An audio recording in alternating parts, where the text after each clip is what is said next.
नमस्कार, मी हर्ष दुधे आपल्या सर्वांचं आपल्या आवडत्या युट्यूब चॅनलमध्ये स्वागत करतोय. तुम्हाला माहित आहे, या चॅनलच्या माध्यमातून मी तुम्हाला विविध प्रकारच्या शैक्षणिक घडामोडींची माहिती देण्याचं काम करत असतो आणि माहिती बऱ्यापैकी खरी आहे आणि अधिकृतच्या जवळ जाणारी आहे.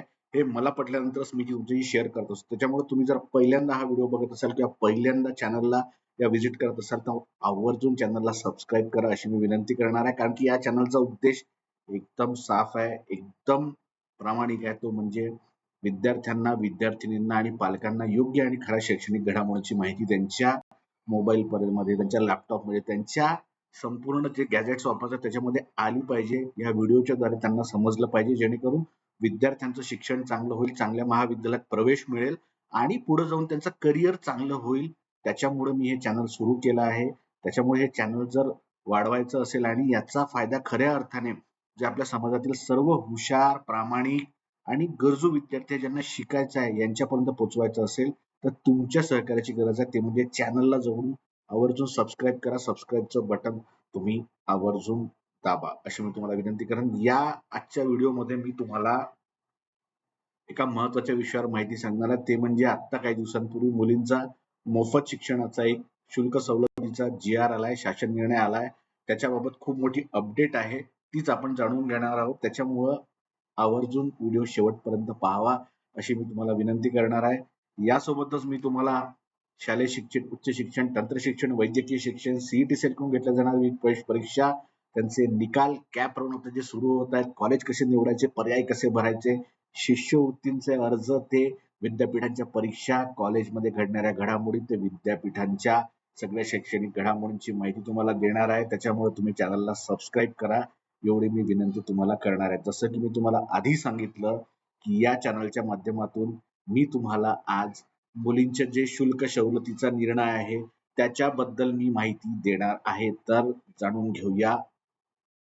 आपल्याला माहित होतं की या शुल्क सवलतीच्या GR मध्ये स्पष्टपणे नमूद केलं आहे की बऱ्यापैकी मुलींना, म्हणजे ज्या मुली या वैद्यकीय अभ्यासक्रम असतील किंवा टेक्निकल अभ्यासक्रम असेल, तंत्र शिक्षणाचे असतील, उच्च शिक्षणाचे असतील, अशा सर्व अभ्यासक्रमांना प्रवेश घेणार आहे. मग त्याच्यामध्ये इंजिनिअरिंग आलं, हॉटेल मॅनेजमेंट आलं, BSc नर्सिंग आलं, MBBS आलं, BMS आलं, BDS आलं, BHMS आलं, तुमचं सगळं फार्मसी आलं, ऍग्रिकल्चर आलं, अशा सर्व मध्ये तुम्हाला ही शुल्क सवलती 100% मुलींना मिळणार आहे.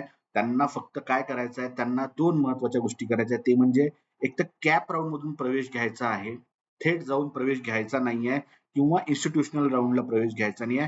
थेट तुम्हाला कॅप राऊंड मधून जो कॉलेज अलॉट होईल तिथे तुम्हाला प्रवेशा घ्यायचा आहे आणि तुम्हाला जे तुम्ही ज्या प्रवर्गात असाल त्याचे तुम्हाला डॉक्युमेंट द्यायचे आहे आणि महत्वाचं म्हणजे तुमच्या पालकांचं उत्पन्न, एकूण कुटुंबाचं उत्पन्न हे 8 लाखाच्या आत हे असलं पाहिजे. एवढं जरी असलं तरी तुम्हाला त्याच्यामध्ये ही शुल्क सवलत मिळणार आहे आणि तुम्हाला कुठल्याच प्रकारचं शुल्क हे भरावं लागणार नाही एक्सेप्ट डेव्हलपमेंट फीज.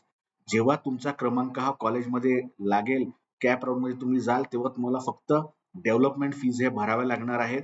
तुम्हाला आधी कुठल्याच प्रकारचं पूर्ण शुल्क हे भरावं लागणार नाही. कारण अनेक विद्यार्थिनींचा प्रश्न हा होता की सर कॉलेजवाले हे ऐकत नाहीये, मानत नाहीये, कॉलेज GR वाले त्यांना माहित नाहीये, त्यांच्यामध्ये GR आला नाही, त्यांच्यामध्ये इन्स्ट्रक्शनच आला नाही, असं भरपूर आहे. तर या सर्वाबाबत एक काल राज्य सरकारची मोठी बैठक झाली. त्याच्यामध्ये असा निर्णय घेण्यात आला आहे की जी कॉलेजेस विद्यार्थिनींना पैसे मागतील एक्स्ट्राचे त्यांच्यावर कारवाई करा असे आदेश दिले आहे मंत्र्यांनी. आणि त्याच्यामुळं तुम्ही जेव्हा कॅप राऊंड मधून कॉलेजमध्ये जाल प्रवेश घ्यायला, तेव्हा तुमचे कागदपत्र तुम्ही दाखवाल, उत्पन्नाचा दाखला 8 लाखाच्या आत दाखवाल, तेव्हा तुम्हाला फक्त डेव्हलपमेंट फीजच भरावी लागणार आहे कदाचित. तर मी ते कदाचितच म्हणतोय कारण याच्यात खूप अपडेट होत आहे. मात्र तुम्हाला शैक्षणिक शुल्क भरावं लागणार नाहीये, तुम्हाला परीक्षा शुल्क भरावं लागणार नाहीये. अनेक विद्यार्थ्यांना असं वाटत होतं की आधी अमाऊंट भरायची संपूर्ण शुल्काची, नंतर कॉलेज रिफंड करेल, सरकार रिफंड करेल. असं नाही आहे. तुम्हाला मोफतच शुल्क सवलत ही लागू झाली आहे. त्याच्यामुळे तुम्ही आधी जसं OBC मध्ये होता किंवा EWS मधून जायचा प्रवेश घ्यायला, तेव्हा तुम्हाला 50% रक्कम भरायची ना, कारण 50% शुल्क सवलत होती. आता 100% शुल्क सवलत आहे. त्याच्यामुळे तुम्हाला डेव्हलपमेंट फीजच भरावी लागण्याची शक्यता आहे, इतर कोणतीही नाही. हे तर सगळं झालं योजनेचं.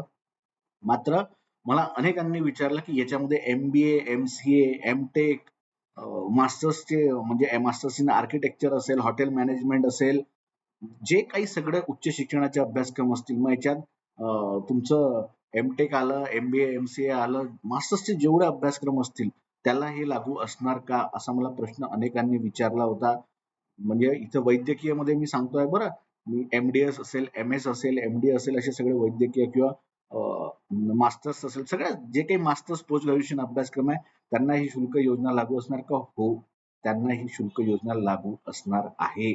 कारण की जो जी आर आहे त्याच्यामध्ये स्पष्टपणे म्हटलं आहे की व्यावसायिक अभ्यासक्रमांना प्रवेश घेतलेल्या विद्यार्थिनी किंवा पूर्व प्रवेशित, त्याच्यामुळे ज्या ज्या विद्यार्थिनींनी प्रवेश यापूर्वी घेतले आहेत किंवा आता त्या घेणार आहेत त्या सर्वांना ही योजना ही लागू असणार आहे. त्याच्यामुळं ज्या विद्यार्थ्यांना वाटत होतं की मला ही योजना लागू आहे की नाही लागू आहे, एमबीएला मला तर अनेकांनी एमबीए एमसीए बद्दल विचारलं म्हणून सांगतो, एमबीए एमसीए ला लागू असणार आहे. तुम्हाला शुल्क सवलत ही द्यावी लागणार आहे.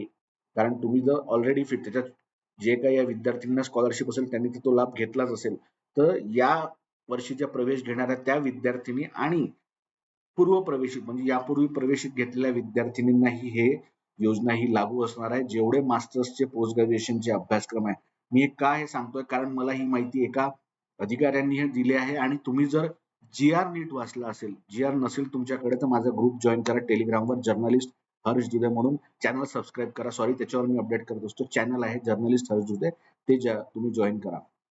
तर त्या जी आर मध्ये स्पष्टपणे म्हटलं आहे की व्यावसायिक अभ्यासक्रमांना, ते पदवी आहे का, ते पदविका आहे का, ते पोस्ट ग्रॅज्युएशन आहेत का, ते असे म्हणजे पदवी, पदविका, पदव्युत्तर पदवी असं आपण मराठीत म्हणतो. इंग्लिशमध्ये तुम्ही सगळं ऐकता डिप्लोमा, डिग्री आणि post degree, post graduation, masters degree असं आपण म्हणतो पीजी.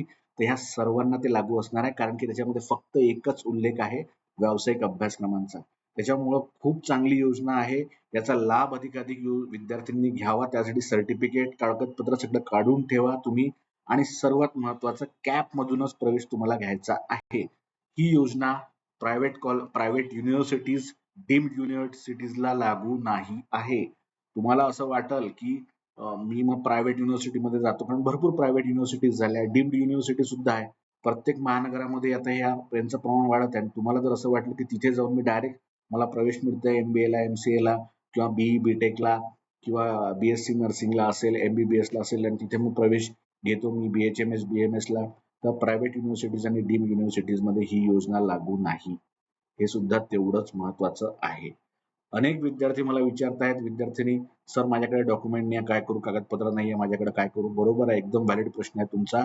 आता तुम्ही अप्लिकेशन सगळ्या कागदपत्राचं करून ठेवा. एक अजून एक महत्वाचं काय म्हणतोय मी स्पष्टपणे एकदम, तुम्ही ज्या प्रवर्गातून आहेत, जे प्रमाणपत्र तुमच्याकडे नाहीये त्याच्यासाठी तुम्ही अप्लिकेशन करून ठेवा सेतूमध्ये, तहसील कार्यालयामध्ये, आणि त्याची पावती घेऊन ठेवा. त्याचा टोकन नंबर सांभाळून ठेवा. त्या पावती क्रमांकावर, त्या टोकन क्रमांकावर तुम्हाला प्रवेश प्रक्रियेमध्ये कॅप राऊंडमध्ये सहभागी होता येतं आणि तुम्हाला ते प्रमाणपत्र सादर करण्यासाठी मुदतवाढ ही भविष्यात मिळू शकते.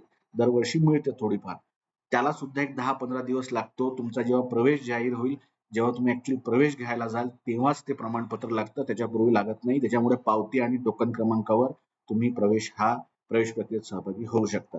अशा 3-4 महत्वाच्या मुद्द्यांवर या व्हिडिओमध्ये तुम्हाला माहिती मी सांगण्याचा प्रयत्न केला आहे. अशीच शैक्षणिक घडामोडीची माहिती मी सांगत असतो. तुमचं सहकार्य असू द्या. माहिती विनामूल्य असणार आहे आणि राहणार आहे. त्यासाठी तुम्ही एकच करायचं आहे, चॅनलला सबस्क्राईब करायचं आहे आणि अधिकाधिक आपल्या मित्रमैत्रिणींसोबत, आपल्या बहीण भावांसोबत, आपल्या पालकांसोबत हे चॅनल शेअर करा, लिंक शेअर करा, हा व्हिडिओ अधिकाधिक तुमच्या व्हॉट्सअप ग्रुपमध्ये शेअर करा. एवढी मी विनंती तुम्हाला करणार आहे. चॅनलला सबस्क्राईब तुम्ही केलंच असेल तर तुमचा आभारी आहे, नसेल केलं तर करा. तुम्हाला काही प्रश्न शंका असतील तर त्या विचारा, धडाधड विचारा. काही नाही, तुम्हाला ज्या गोष्टीची वाटतंय विचारा, त्या मी तुम्हाला कमेंटच्या माध्यमातून सांगण्याचा प्रयत्न करणार आहे. तुमचे कमेंट, तुमच्या प्रश्नांची मी वाट पाहत आहे. भेटत राहू अशाच नाविन्यपूर्ण शैक्षणिक घडामोडींच्या माहितीसाठी. तोपर्यंत धन्यवाद.